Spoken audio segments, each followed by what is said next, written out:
now turn up.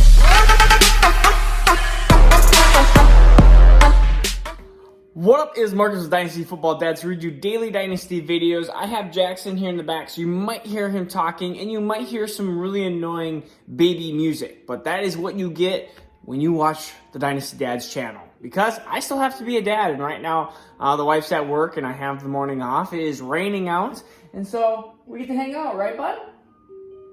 Okay, so I'm gonna be talking about a lot of different things. This is kind of like a random, what are my thoughts? What are some things that I think can help Dynasty owners at this point in this season?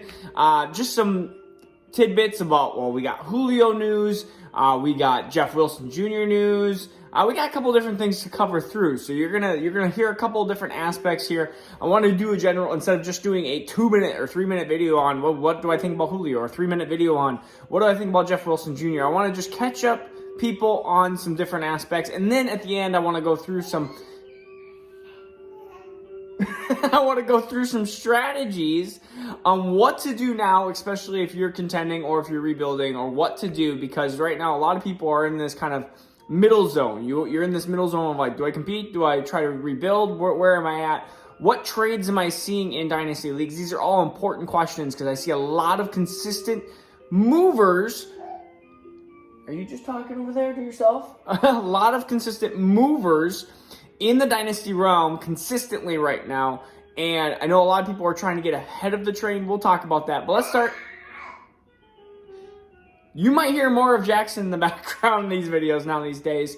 But what I have been seeing is, first of all, Jeff Wilson Jr. being hurt, tore his meniscus, probably not going to be ready for the start of the season. Does that change a lot? Well, Raheem Mostert is the starter there. Jeff Wilson is another body in the backfield that I think could compete for just kind of the reps with Trey Sermon. Does Trey Sermon go way up in my mind? No. We are projecting Trey Sermon to be part of the backfield probably mostly in 2022, maybe the end of 2021. Do I think he's incredibly talented? No, I think he's an okay running back. I think he's a serviceable running back, but I don't think he's amazing by any means. So what that means in ADP, it means he's going to be slowly moving up. He is my RB5 still. This doesn't change him to RB4. Michael Carter's still there. Trey Sermon is this early second with Michael Carter. These are both early seconds, round running backs for teams that really are trying to find that last piece, or if you're a team that really needs to try to flip one of these running backs to a contender. So if you have 202 and 102 and you draft Javonte Williams, if you draft Travis Etienne, and then the second round you draft Michael Carter, you okay there? She's coughing for no reason. So if you have Trey Sermon and Michael Carter, one of those two running backs, these are guys that you're able to probably flip to contenders for first-round picks, hopefully next year. And so that's how you take a second-round pick and turn it into a first-round pick.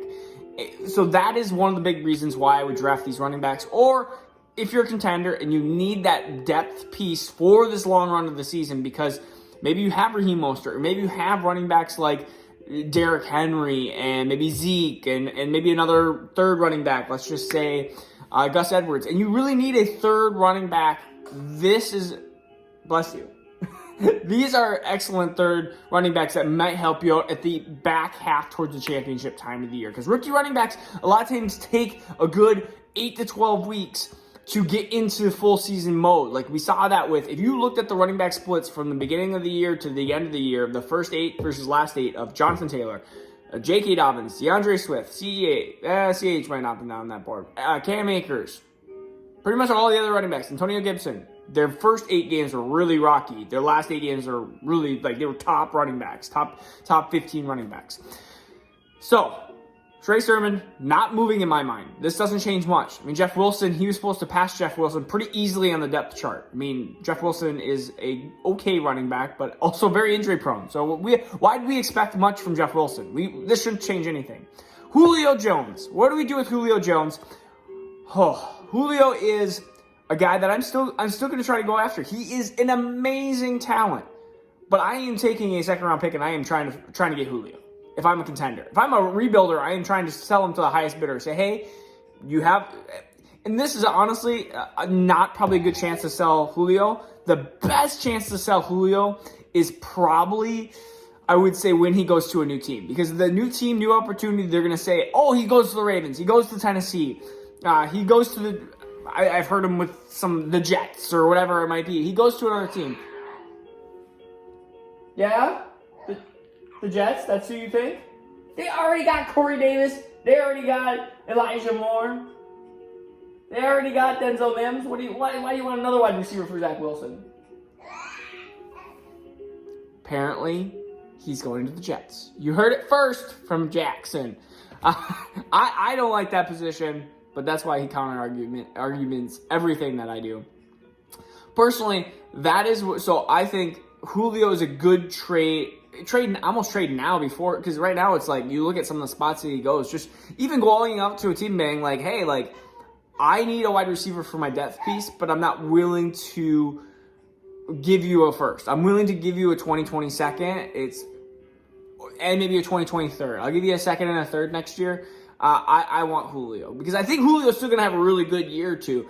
I think it's going to probably cost you a late first, which is going to be hard to pay up. And at that price, I would rather go after like a Keenan Allen or an Adam Thielen for a little bit because then you have at least an idea. Skull, by the way, Adam Thielen. At least you have an idea of where they're going to be and kind of the system and everything like that. If Julio goes to the Jets, you are just talking. This is the most he's ever been talking. He never talks like this. Of course, the video and the camera's on. He's like, I want to talk. And that's me. So Julio, in summary, trade now. I think if you're a contending team, try to offer a second and a third, or a second and a piece, a piece that maybe not super amazing, but something that hey, like this is a younger guy. Try for rebuilding. So that's what I think about Julio. Now let's talk about some strategy of what are we doing right now, and it's kind of what I've been saying. You're taking picks right now, and especially in the 2022 season, or you're even taking 2021 picks. And you are trying to, especially like second rounders, I would say the top like 15, 16 picks, keep. But if you have some second, third rounders, start trading them for players that you think are going to help for your depth run. I've seen offers that I'm just like, wait, you don't want David Johnson for a late second? Like, that doesn't make sense to me because David Johnson for a contending team is a perfect spot. Like, he's not Todd Gurley. He still probably is going to have a decent, maybe RB2 year, and you're going to get that for a year, and you don't want that? No, I want that late second. It could be something.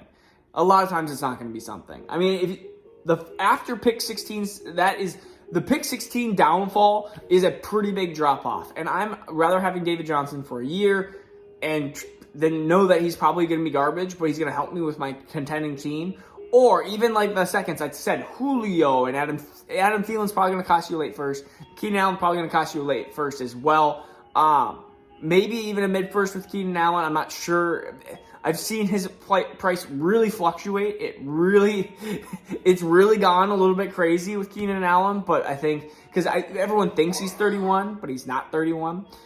So the big thing I think is trying to find, or even if you can't do a wide receiver like that. Look at trying to get some of these second-year wide receivers. Denzel Mims is another name that people forget about. A lot of people are selling off Jalen Reagor cheap. It's like these wide receivers they were top picks last year. Now you're going to just sell for an early second. But my biggest thing is start with your contending team now. Start trying to get these pieces together. Start getting your handcuffs. Hey, I have J.K. Dobbins. I need Gus Edwards. What is the Gus Edwards owner willing to give up at this point? Maybe even a third. Just, hey, I'll throw you a third. Give me Gus Edwards. Like, I need that backup piece. Making sure that backfield is solidly, basically locked up for the year.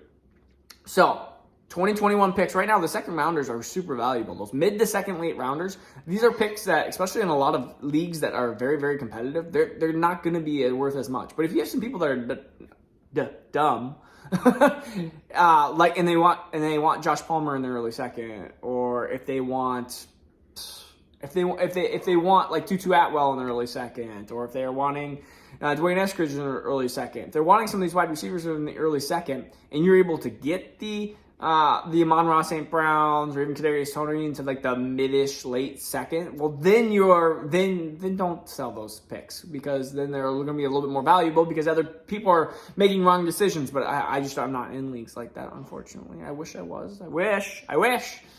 What do you think? Do you want to be in leagues like that? He has nothing to say about that. So these are, again, random thoughts. Please comment what you would like on the next couple videos here. So not that I'm running out of ideas, but this is kind of the lull, I call it. We have now to startup season. And so now nothing's happening. Nothing's happening in NFL. I mean, no preseason until early August. So we have basically June and July is...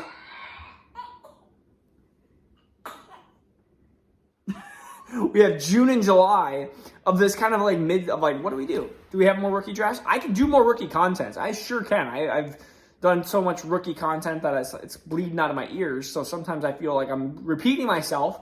But if you would like more of that rookie content, I can definitely do that. If you want more startup stuff, I can definitely do more startup stuff. I think that's what I'm probably going to be leaning towards maybe doing more of, because people are going to be doing more startups here, I believe, in the July time frame. And I think we're going to be doing some startups here as well on the channel. So if you haven't checked it out, Patreon, that's what we're going to be doing below. We'll be starting a couple leagues. And like I said, I'm not going to be doing a ton of leagues just because I don't want to be a part of 15 leagues. I mean, it's not something I ideally want to be a part of. I'm already a part of 7 leagues. Like, I don't need to be a part of 15. I can be a part of maybe like 12.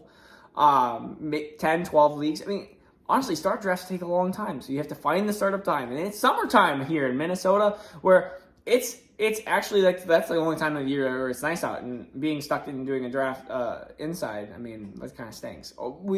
And I have a couple of different ideas of how we're gonna approach that. Just things to come. Things to come. That's all I will say. We will continue building, continue growing. And also, thank you to Craig. He was also the first Patreon supporter. I think I might start putting him on the intro video and outro video, I believe. So I think any of the Dad of the Years, I think we're going to put on the intro and outro videos. I think we're just going to add their name to it. So if you want to have your name onto there, hello from Canada, I guess. Or I say hello from Minnesota to Canada. Yeah. Did you say hello too? You say hello, Craig? He's looking like he's getting tired there, so we might be able to put one more video out here today. So, all right. Peace out. This is Marcus Dynasty Fun Dads. Take care. See you tomorrow. Now turn up.